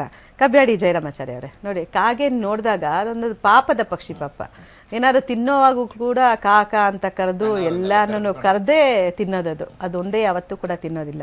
ಇನ್ನು ಅದಕ್ಕೆ ಸಹಜ ಸಾವಿಲ್ಲೇ ಇಲ್ಲ ಅಂತ ಹೇಳ್ತಾರೆ. ತುಂಬಾ ಲಾಂಗ್ ಇಯರ್ಸ್ ಬದುಕತ್ತೆ. ಏನಾದ್ರು ಎಲೆಕ್ಟ್ರಿಕಲ್ ಶಾಕು ಅಥವಾ ಬೇರೆ ಏನಾದ್ರು ಅವಘಡಗಳಾದಾಗ, ಅಪಘಾತಗಳು ಇಂಥದ್ದಾದಾಗ ಸಾಯೋದು ಅಂತ ಹೇಳ್ತಾರೆ. ಸೊ ಇಂಥ ಪಕ್ಷಿ ಜೊತೆಗೆ ಯಾಕೆ ಇಂಥದ್ದೆಲ್ಲ ಶಕುನ ಶಾಸ್ತ್ರವನ್ನು ತಳಕು ಹಾಕೊಂಡಿದೆ ಅಂತ ಅಂದ್ರೆ ಒಂದು ರೀತಿ ಭಯ ಪಡಿಸುವಂಥದ್ದಾಗಿರ್ಬೋದು. ಈ ಕಾಗೆ ಅನ್ನುವಂಥದ್ದು ಮನೆ ಒಳಗಡೆ ಬಂದ್ರೆ ಮನೆನೇ ಬಿಟ್ಬಿಡ್ಬೇಕು ಅಂತ ಹೇಳ್ತಾರೆ. ಇನ್ನು ಅಷ್ಟೊಂದು ಈ ಪಕ್ಷಿಗೆ ಅಷ್ಟೊಂದು ಸ್ಥಾನವನ್ನ, ಅಂದ್ರೆ ಆ ತರ ಒಂದು ಕೀಳಿನ ಸ್ಥಾನವನ್ನು ಕೊಡುವಂತ ಅವಶ್ಯಕತೆ ಇದೆಯಾ ಅಂತ. ಗೂಬೆ, ಆಮೇಲೆ ನಮ್ಮಲ್ಲಿ ಉಡ ಅಂತ ಹೇಳ್ತಾರೆ, ಅಥವಾ ಒಡು ಅಂತ ತುಳುವಿನಲ್ಲಿ ಹೇಳ್ತಾರೆ ಅದು, ಆಮೇಲೆ ಹಾವು ಮತ್ತು ಇವುಗಳೆಲ್ಲ ಕೆಲವು ಪ್ರಾಣಿಗಳು ಮತ್ತು ಪಕ್ಷಿಗಳು ಮಾತ್ರ ಅಪಶಕುನವಾಗ್ತವೆ. ಕಾಗೆ ಮನೆಯೊಳಗೆ ಪ್ರವೇಶ ಅಪಶಕುನ ಅಂತ ಶಾಸ್ತ್ರದಲ್ಲಿ ಕಾಕ ಪ್ರವೇಶಕ್ಕೆ ವಿಶೇಷವಾದಂಥ ದೋಷ ಅಂತ ಹೇಳಿದ್ದು ನಾನು ತಿಳಿದ ಮಟ್ಟಿಗಿಲ್ಲ. ಒಂದು. ಎರಡನೇದಾಗಿ ಕಾಗೆ ಎಲ್ಲ ರೀತಿಯಲ್ಲಿಯೂ ಅಪಶಕುನ ಅಲ್ಲ. ಅದರಲ್ಲಿ ಇದರಲ್ಲಿ ಜ್ಯೋತಿಷಾಸ್ತ್ರದಲ್ಲಿ ಹೇಳುವಾಗಲೂ ಹೇಳಿದ್ದಾರೆ, ಕಾಗೆ ಬಲದಿಂದ ಎಡಕ್ಕೆ ಹೋದ್ರೆ ಮತ್ತು ಅವನದಂತ ವಿಶೇಷವಾದ ಕಾಕ ವಿವೃತ್ತಿಯ ಮುಖಾಂತರ ಅದು ನಿಷೇಧ ಕೊಟ್ಟರೆ ಆವಾಗ ಮಾತ್ರ ಅದು ಅಪಶಕುನ ಅನಿಸಲ್ಪಡ್ತದೆ. ಆದ್ರಿಂದ ಕಾಗೆಯಾದಂತ ಅಮೇಧ್ಯ ಯಾವುದಾದ್ರ ಅದು ದನದ ಹೊರತಾಗಿ ನಾನು ಆಗ್ಲೇ ಹೇಳಿದಂತೆ ಅದು ಲಕ್ಷ್ಮೀ ಸನ್ನಿಧಾನ ಇದ್ದೆ ಅನ್ನೋ ಕಾರಣಕ್ಕಾದ್ರೆ ಹೊರತಾಗಿ ಕೂಡ ಅಪಶಕುನದ ಸ್ಥಿತಿ ಅದು ಶುಭ ಅನಿಸಲ್ಪಡುವುದಿಲ್ಲ. ಪ್ರಯಾಣದ ಹೊತ್ತಿನಲ್ಲಿ ಅದಾದ್ರೆ ಮನೆಯಲ್ಲಿ ಕುಳಿತುಕೊಂಡು ಮತ್ತು ಕೆಲವಷ್ಟು ವಸ್ತುಗಳನ್ನು ನೋಡಿಕೊಂಡು ದೇವರ ಧ್ಯಾನ ಮಾಡಿ ಹೋಗಬೇಕು. ಈ ಶಕುನದ ಅಪಶಕುನಗಳ ವ್ಯವಸ್ಥೆಗಳು ಉಂಟಾದಾಗ ಅಂತ ಶಾಸ್ತ್ರದ ನಿಯಮ ಇದೆ. ಅದೇ ತರದಲ್ಲಿ ಕಾಗೆದ್ದಕ್ಕೆ ಹೀಗೆ ಕಾಗೆ ಸಮಷ್ಟಿಯಲ್ಲಿ ಅದು ಬರೀ ಅಪಶಕುನದ ಪಕ್ಷಿ ಏನು ಅಲ್ಲ. ಸರ್ ಮತ್ತೆ ಮಾತಾಡ್ತೀನಿ ಸರ್ ನಿಮ್ಮ ಜೊತೆಗೆ. ಈಗ ನಮ್ಮ ಜೊತೆಗೆ ಅನಂತ ತೀರ್ಥಾಚಾರ್ಯ ಅವರಿದ್ದಾರೆ, ಶಕುನಶಾಸ್ತ್ರ ಪಂಡಿತರು. ನಮಸ್ಕಾರ ಅನಂತ ತೀರ್ಥಾಚಾರ್ಯ ಅವರು. ವಿಷಯ ಗೊತ್ತಾಗಿರ್ಬೋದು ನಿಮ್ಗೆ, ನಾವು ಯಾವ್ದ್ರ ಬಗ್ಗೆ ಡಿಸ್ಕಸ್ ಮಾಡ್ತಾ ಇದೀವಿ ಅಂತ. ಈಗ ಸಿದ್ದರಾಮಯ್ಯನವ್ರ ಕಾರ್ ಮೇಲೆ ಕಾಗೆ ಕೂತಿದ್ದು, ಅದ್ರ ಜೊತೆಗೆ ಈಗ ಒಂದ್ ಸ್ವಲ್ಪ ತಿಂಗಳಾದ ನಂತರ ಅವ್ರ ಮೇಲೆ ಹಿಕ್ಕೆ ಬಿದ್ದಿರುವಂತದ್ದು. ಸೊ ಇದು ಏನ್ ಸೂಚನೆಯನ್ನ ಕೊಡುತ್ತೆ ಅಂತ? ಇದು ಅಶುಭ ಸೂಚನೆಯನ್ನೇ ತಿಳಿಸ್ತಕ್ಕಂತ ವಿಚಾರವೇ.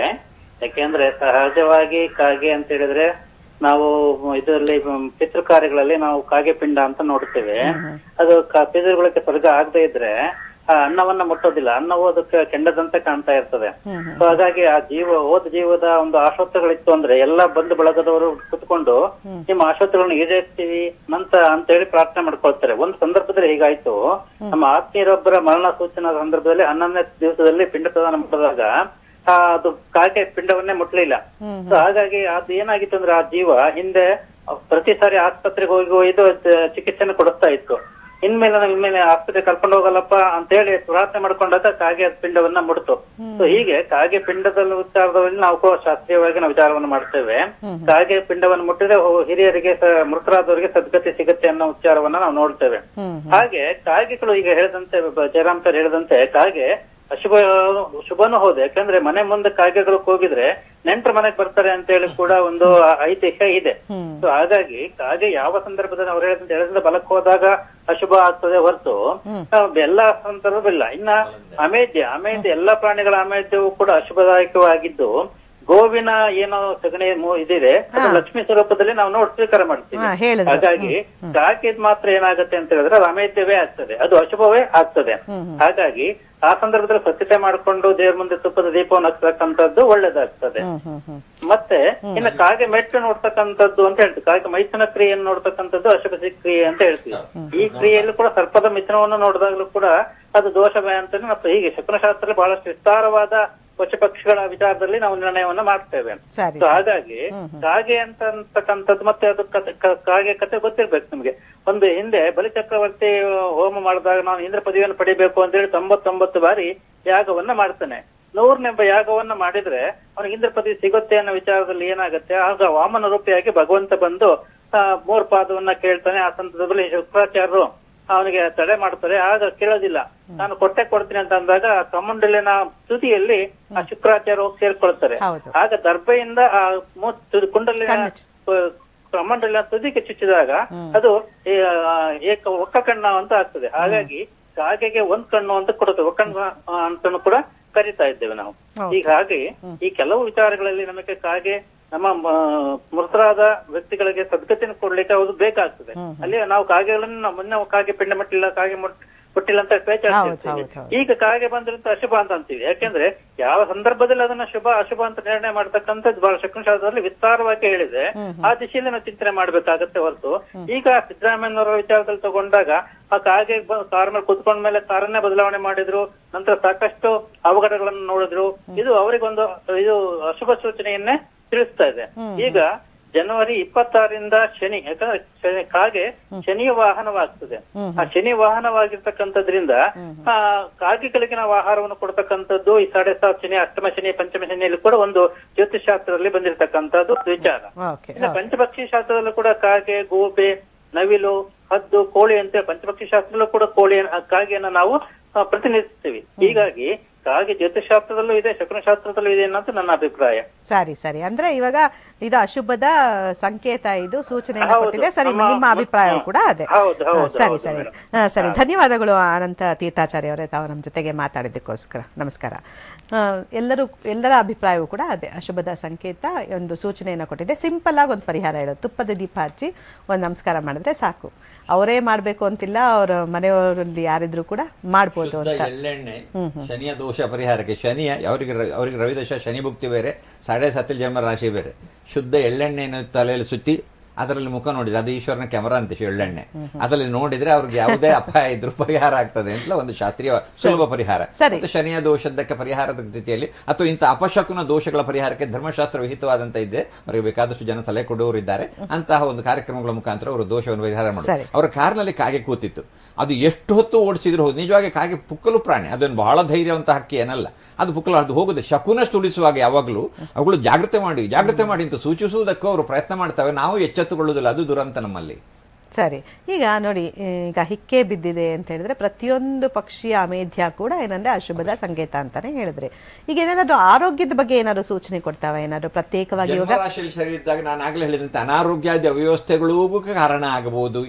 ಯಾವುದೇ ಒಂದು ಶನಿಗ್ರಹಚಾರಕ್ಕೆ ಸಂಬಂಧಪಟ್ಟಂತ ಅಪವಾದ, ಅಪಮಾನ, ಆರ್ಥಿಕ ಸಂಕಷ್ಟ, ಅನಾರೋಗ್ಯ, ಆತ್ಮೀಯ ವಿಯೋಗ, ಅಪಘಾತ, ಅವಿವೇಕ ನಡಿ ಇತ್ಯಾದಿ ಯಾವ ಅವ್ಯವಸ್ಥೆಗಳಿಂದಲೂ ಅವರಿಗೆ ತೊಡಕು ಬರಬಹುದಾದಂತ ಯೋಗಗಳನ್ನು ಸೂಚಿಸುವುದಕ್ಕೆ ಗೃಧ್ರವಾಹನನು, ಕಾಕವಾಹನನು ಎಂಬ ಉಲ್ಲೇಖವುಳ್ಳಂತ ಶನಿಯ ಈ ಪಕ್ಷಿಯ ಮುಖಾಂತರ ಸೂಚನೆ ಕೊಡ್ತಿದ್ದ. ಯಾಕಂದ್ರೆ ಗ್ರಹರು ಸೂಚನೆಗಳನ್ನು ಕೊಡ್ತಾರೆ, ಜ್ಯೋತಿಷಾಸ್ತ್ರ ಇರುವುದು ಅದಕ್ಕೆ. ಸೂಚನೆ ಕೊಡ್ತಾರೆ, ಜಾಗೃತಿ ಆಗುವುದಕ್ಕೆ ನಿರ್ದೇಶನ ಕೊಡುವಂತ ವ್ಯವಸ್ಥೆ ಸ್ಥಿತಿ ಇರ್ತದೆ. ಅದನ್ನೆಲ್ಲ ತಿರಸ್ಕರಿಸಿಕೊಂಡು ನಾವು ನಡೆದದ್ದೇ ಮಾರ್ಗ ಅಂತ ಹೇಳ್ಕೊಂಡು ಹೋಗ್ತಾ ಇದ್ದವರಿಗೆ ಮತ್ತೆ ಕೋಲ್ ಕೊಟ್ಟು ಬಿಟ್ಟು ತಿನ್ನೋ ಪರಿಸ್ಥಿತಿ ಬರ್ತದೆ. ಹಾಗಾಗುತ್ತದೆ, ಆಗಬಾರದು. ಒಬ್ಬ ಮುಖ್ಯಮಂತ್ರಿಯಾಗಿ ರಾಜ್ಯವನ್ನು ಆಳ್ತಾ ಇದ್ದಾರೆ, ದೀರ್ಘಕಾಲ ಬದುಕಬೇಕು. ಅವರು ಇಡೀ ವ್ಯವಸ್ಥೆ ಮುಂದುವರಿಬೇಕು, ಸರಿಯಾದಂಥ ಆಡಳಿತದ ಮುಖಾಂತರ ನಮಗೂ ಅವರ ಮುಖಾಂತರ ಕ್ಷೇಮ ಆಗಬೇಕು. ಆ ಕಾರಣಕ್ಕೋಸ್ಕರ ಇಂತಹ ಶಕುನಗಳನ್ನೆಲ್ಲ ಜಾಗ್ರತೆ ಮಾಡಿಕೊಂಡು ಅದಕ್ಕೆ ಎಲ್ಲವನ್ನು ಅದರದೇ ಆದಂತಹ ಒಂದು ಸತ್ಯತೆ, ನಾವು ಕಂಡದ್ದೇ ಸತ್ಯ, ನಾವು ತಿಳಿದದ್ದೇ ಪರಮ ಅನ್ನುವಂತಹ ಒಂದು ಭ್ರಾಂತಿ ನಮಗೆಲ್ಲ ಇದೆ. ಅದಕ್ಕೂ ಮಿಗಿಲಾದಂತಹ ಪ್ರಾಕೃತಿಕವಾದ ಅತಿಮಾನುಷ್ಯ ಶಕ್ತಿ ಮತ್ತು ಅತೀಂದ್ರಿಯವಾದಂತಹ ವ್ಯವಸ್ಥೆ ಮತ್ತು ಇತ್ಯಾದಿಗಳನ್ನೆಲ್ಲ ನಾವು ಸಾಕಷ್ಟು ನೋಡ್ತೇವೆ. ಹಾಗೆ ಇದನ್ನು ಆ ರೀತಿಯದ್ದಂತ ಒಂದು ಲೆಕ್ಕ ಇಟ್ಟುಕೊಂಡು ಆ ಬಗ್ಗೆ ಜಾಗ್ರತೆ ಮಾಡಿಕೊಂಡು ಅವರ ಮತ್ತು ರಾಜ್ಯದ ಸುಭಿಕ್ಷಕ್ಕೆ ವ್ಯವಸ್ಥೆಯ ಸ್ಥಿತಿಯನ್ನು ಮುಂದುವರಿಸಿಕೊಳ್ಳುವ ಒಳ್ಳೆಯದು. ಯಾರೋ ಕೆಲವಷ್ಟು ಸೋಕಾಲ್ ವ್ಯಕ್ತಿಗಳೇನೋ ಹೇಳಿದ್ರು, ಅದೇ ಪ್ರಮಾಣ ನಾನು ಅದನ್ನೇ ಮುಂದುವರಿಸ್ತೇನೆ ಅಂತ ಹೇಳ್ತಾ ಹೋಗಿಕೊಂಡು ಮತ್ತೆ ಅದರಿಂದ ಮತ್ತೆ ಪಶ್ಚಾತ್ತಾಪ ಬಿಡುವ ಬದಲು ಮೊದಲಾಗಿ ಸ್ವಲ್ಪ ಜಾಗ್ರತೆ ಮಾಡೋದು ವಿವೇಕಿಯಾದವನದಂತ ಕರ್ತವ್ಯ. ಯಾಕಂದ್ರೆ ಶಾಸ್ತ್ರಗಳನ್ನು ರಚಿಸಿದವರು ದನ ಹೊಡೆಯುವವರು ಅಲ್ಲ ಅಥವಾ ಕುರಿ ಮಾಡುವವರಲ್ಲ. ಹಾಗಾದ್ದರಿಂದ ಅವರು ವಿದ್ವಾಂಸರು ತಪಶ್ಚರ್ಯ ಮುಖಾಂತರ ತಿಳಿದ ಶಾಸ್ತ್ರವನ್ನು ಕೂಲಂಕಷ ಅಧ್ಯಯನ, ಲೋಕದರ್ಶನ ಮುಖಾಂತರ ತಿಳ್ಕೊಂಡಿದ್ದಾರೆ. ಅದರಿಂದ ಅದರ ಬಗ್ಗೆ ನಾವು ಏಕಾಏಕಿ ಅದು ಮೂಢನಂಬಿಕೆ ಅಥವಾ ಅದು ಸರಿಯಾಗದಲ್ಲ ಅನ್ನೋದರ ಬದಲಾಗಿ ಇದರಲ್ಲಿ ಸಾಧ್ಯತೆಗಳು, ಸತ್ಯಾಸತ್ಯತೆಗಳು ವಿಮರ್ಶೆಯನ್ನು ಇವರು ಮಾಡ್ಕೊಂಡು ಮಾಡೋದು ಕಾಣ್ತದೆ ಅವರಿಗೂ ಪುರಾವೆಗಳು. ಹಾಗಾದ್ರೆ ಅದನ್ನ ನೋಡೋದು ಒಳ್ಳೆಯದು. ಸರಿ ವೇಣುಗೋಪಾಲಾಚಾರ್ಯ ಅಗ್ನಿಹೋತ್ರಿ ಅವರೇ, ಹಾಗಾದ್ರೆ ನೋಡಿ, ಇವಾಗ ಈ ತರ ಸೂಚನೆಗಳು ಸಿಕ್ಕಂತ ಸಂದರ್ಭದಲ್ಲಿ ಬೇಸರ ಮಾಡ್ಕೊಳ್ಬಾರ್ದು ಅಥವಾ ಎಲ್ಲ ಒಂದು ಕಡೆ ಬೈಕೊಳ್ಳಿಕ್ಕೂ ಹೋಗ್ಬಾರ್ದು ಅಂತ. ದೇವರೇ ನಮಗೆ ಮಾರ್ಗ ತೋರಿಸಿದ್ದಾನೆ. ಇವಾಗ ಜನರ ಮುಖಾಂತರ ಹಾನಿ ಆಗ್ಬೋದು, ಶತ್ರುಗಳ ತೊಂದರೆ ಆಗ್ಬೋದು, ಯಾರೋ ದಾರಿ ತಪ್ಪಿಸ್ಬೋದು, ಹಾದಿ ತಪ್ಪಿಸ್ಬೋದು. ಆದ್ರೆ ಇದೆಲ್ಲ ಹೇಳ್ತಾ ಇದ್ರು ದೇವರು ಪ್ರತಿಯೊಬ್ಬರಿಗೂ. ಇವಾಗ ಜ್ಯೋತಿಷ್ಯ ಶಾಸ್ತ್ರದಲ್ಲಿ ಇಂತಿಂತ ರಾಶಿಗಳಿಗೆ ಪಂಗಡಗಳನ್ನ ಮಾಡಿ ಅದಕ್ಕೆ ಪಕ್ಷಿಕೂಟ ಅಂತ ಕೊಟ್ಟಿದ್ದಾನೆ. ಆ ಪಕ್ಷಿ ಕೂಟಗಳ ಮುಖಾಂತರ ಶಕುನ ಶಾಸ್ತ್ರ ಹೇಳಿಸ್ತಾನೆ ಅಂತ ಈಗ ಕೊಟ್ಟಿದ್ದಾರೆ ಅಂದಾಗ ಇವಾಗ ಕ್ವಾಲಿಟಿನ ಚೆನ್ನಾಗಿ ಮಾಡ್ಕೊಳ್ಬೇಕು ಜೀವನದ್ದು ಅನ್ನುವಂಥದ್ದು. ಖಂಡಿತ ಅವರು ಕೂಡ ಇದಕ್ಕೆ ಒಳ್ಳೆ ಆಚರಣೆ ಇತ್ಯಾದಿಗಳನ್ನ ಹೋಮಾದಿಗಳನ್ನೇ ಅವರಿಗೆಲ್ಲ ತಿಳಿಸಿದ್ದಾರೆ. ಅದನ್ನೆಲ್ಲ ಮಾಡಬೇಕು. ಈಗ ಯಾವ ರೀತಿಯಾಗಿ ತಮಿಳುನಾಡಿನಲ್ಲಿ ಅನಾರೋಗ್ಯ ಸಂಭವಿಸಿದಾಗ, ಏನೋ ಸ್ವಲ್ಪ ತೊಂದರೆ ಆದಾಗ ಎಲ್ಲ ಪ್ರಜೆಗಳು ಯಾವ ರೀತಿಯಾಗಿ ಅವರ ಶ್ರೇಯೋಭಿವೃದ್ಧಿಗೆ ಎಲ್ಲವನ್ನು ಕೂಡ ಮಾಡಿದ್ರು, ಹಾಗೆ ನಮ್ಮ ಕರ್ನಾಟಕದ ಜನತೆಯೂ ಕೂಡ ಕೇವಲ ಅವರೊಬ್ಬರೇ ಅಲ್ಲ, ಎಲ್ಲರೂ ಕೂಡ ಪ್ರಾರ್ಥನೆ ಮಾಡಲೇಬೇಕು. ಹೇಗೆ ಅಂತ ಹೇಳಿದ್ರೆ ಒಬ್ಬ ನಮ್ಮ ನಾಯಕ ಅವ್ರು ಚೆನ್ನಾಗಿದ್ರೆ ಎಲ್ರಿಗೂ ಕೂಡ ಚೆನ್ನಾಗಿರ್ಬೋದು. ಆದ್ರಿಂದ ಕಾಗೆಗೆ ಅಲ್ಲಿ ನರಸಿಂಹಾಚಾರ್ಯ ಒಂದು ಮಾತಾಡಿದ್ರು, ಒಂದನ್ನ ಮಾತು ಮುಗಿಸ್ಬಿಡ್ತೀನಿ. ಕಾಗೆ ಅಂತ ಹೇಳಿದ್ರೆ ಒಂದು ಪಿತೃ ಸ್ವರೂಪ, ತುಂಬಾ 4 ಜನರೇಷನ್ ನೋಡಿರತ್ತದು. ಅದು 4G 5G ಕಾಗೆ ಅಂತ ಹೇಳಿದ್ರೆ, ಯಾಕಂದ್ರೆ 5 ಜನರೇಷನ್ ಇರ್ತದೆ. ಆದ್ರಿಂದ ಅದಕ್ಕೆ ರಾಮ ಶಾಪ ಕೊಟ್ಟಿದ್ದು, ರಾಮ ಕಣ್ಣಿಗೆ ಬ್ರಹ್ಮಾಸ್ತ್ರ ಬಿಟ್ಟಿದ್ದು. ಅದು ಈ ಎಡಗಡೆ ತಲೆ ಹಾಕಿದಾಗ ಎಡಗಡೆ ದೃಷ್ಟಿ ಬಲಗಡೆಗೆ ಬರ್ತದೆ, ಬಲಗಡೆಗೆ ನೋಡಿದಾಗ ಈ ದೃಷ್ಟಿ ಈ ಕಡೆ ಬರ್ತದೆ, ಏಕದೃಷ್ಟಿನೇ. ಆದ್ರೆ ಈ ಕಡೆ ನೋಡ್ಬೇಕಾದ್ರೆ ಈ ಕಡೆ ನೋಡ್ಲಿಕ್ಕೆ ಆಗಲ್ಲ, ಈ ಕಡೆ ನೋಡ್ಬೇಕಾದ್ರೆ ನೋಡ್ಲಿಕ್ಕೆ ಆಗಲ್ಲ. ಬಲಗಡೆ ಎಡಗಡೆ ಒಂದೇ ಸೈಡ್ ಮಾತ್ರ ಕಾಣೋದು. ಅದರಲ್ಲಿ ಪಿತೃಗಳ ಸಂಕೇತವಾಗಿ ಅದು ಹಿರಿಯರೇ ಅಲ್ಲಿ ಬಂದಿರ್ತಾರೆ ಅನ್ನೋ ಪ್ರಮಾಣನೂ ಇದೆ. ಹೀಗಾಗಿ ಇವರು ಬಹುಶಃ ಇವರ ಪಿತೃದೋಷದ ಪ್ರಭಾವದಿಂದಲೇನೆ ಈ ರೀತಿ ಕಾಗೆ ಪುನಃ ಪುನಃ ತೊಂದರೆ ಕೊಡ್ತಾ ಇದೆ. ಆದ್ರಿಂದ ಒಂದು ಶಾಸ್ತ್ರದಲ್ಲಿ ಪವಮಾನ ಹೋಮ ಅಥವಾ ತಿಲಹೋಮ ಅಂತ ಹೇಳ್ತಾರೆ. ಅದನ್ನ ಅವರು ಮಾರ್ಗದರ್ಶನ ತಗೊಂಡು ಕಾಕ ಶಾಂತಿ ಇತ್ಯಾದಿಗಳನ್ನ ಮಾಡಿ ಅವ್ರು ಚೆನ್ನಾಗಿರ್ಲಿ, ನಮ್ಮನ್ನೆಲ್ಲರನ್ನೂ ಕರ್ನಾಟಕ ಜನತೆಯನ್ನ ಚೆನ್ನಾಗಿ ನೋಡ್ಕೊಳ್ಳಿ ಅಂತ TV9 ಮುಖಾಂತರ. ಸರಿ ವೇಣುಗೋಪಾಲಾಚಾರ್ಯ ಅಗ್ನಿಹೋತ್ರಿ ಅವರೇ, ಕಬ್ಯಾಡಿ ಜಯರಾಮಾಚಾರ್ಯ ಅವರೇ, ನರಸಿಂಹನ್ ಮೇಲುಕೋಟೆ ಅವರೇ, ತಮಗೆ ಧನ್ಯವಾದ ಇಷ್ಟೊತ್ತು ಕಾರ್ಯಕ್ರಮದಲ್ಲಿ ಭಾಗವಹಿಸಿದ್ದಕ್ಕೆ. ನಮಸ್ಕಾರ ಎಲ್ರಿಗೂ ಕೂಡ. ಇದು ಈ ಹೊತ್ತಿನ ವಿಶೇಷ ಕಾರ್ಯಕ್ರಮ. ನಿರಂತರ ಸುದ್ದಿಗಾಗಿ ನೋಡ್ತಾ ಇರಿ TV9.